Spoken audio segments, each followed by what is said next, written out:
Paano nga magtanggal ng brake shoe ng Canter Mitsubishi?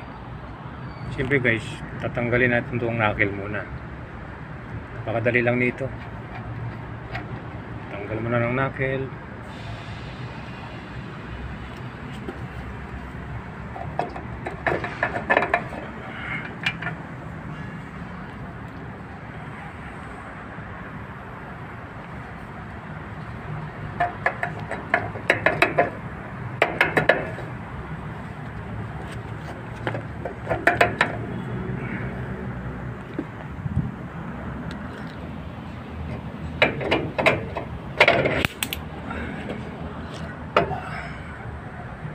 Hugatan natin.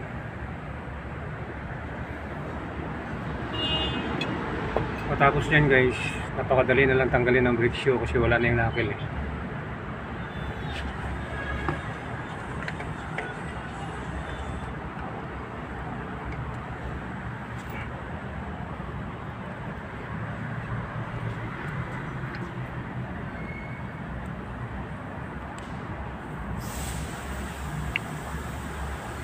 O, tingnan nyo, maigi ha. Itutumban mo lang ng kaunti itong brake shoe. Tumba ng kaunti. Yan. O, diba? Tanggal na. Pero lang kasimple guys. Napakabilis lang. Maraming salamat sa panonood. Shout out sa inyong lahat.